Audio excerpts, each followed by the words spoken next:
About 45 tons of radioactive water has reportedly leaked out of the Fukushima nuclear plant in Japan that was badly damaged in March's earthquake and tsunami. Some of the toxic water may have found its way into the ocean during the weekend. Let's try and put this in perspective now and talk to David Wagner from Country Risk Solutions in Tokyo. Thank you for joining us here on RT, Mr. Wagner. Now, what are the potential dangers of this latest leak if it's confirmed?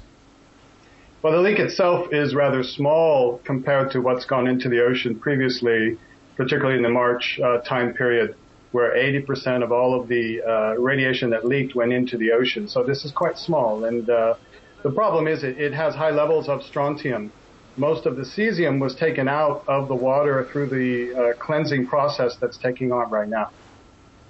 We've also heard reports, though, of radioactive substances being found in local food in recent weeks. How serious is that? Well, it remains to be seen how serious it is. What's clear is that the testing process is not across the board systemic. Less than 1% of all food in Japan is being tested right now, and it's only being tested for cesium-134 and 137.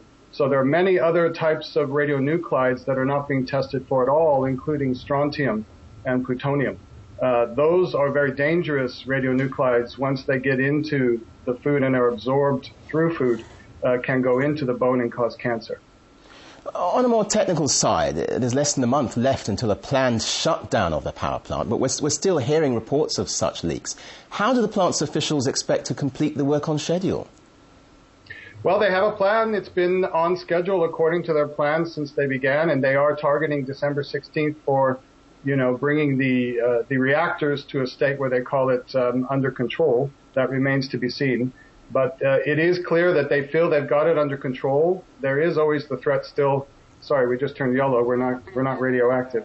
There is always the threat still that there could be another earthquake, and that's something most people are not talking about. It's possible.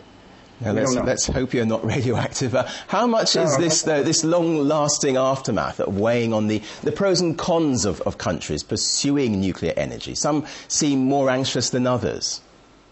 I would think that's true. Here in Japan, well over 80% of the reactors are offline right now. And it's been quite interesting because throughout the summer, when there was sort of self-restraint of electricity usage, Japan's economy grew. So it tells me that there was an excess of electricity available and that actually the country is doing okay right now without it. So long term, I don't think industries are very happy about it. Manufacturing is gradually moving overseas.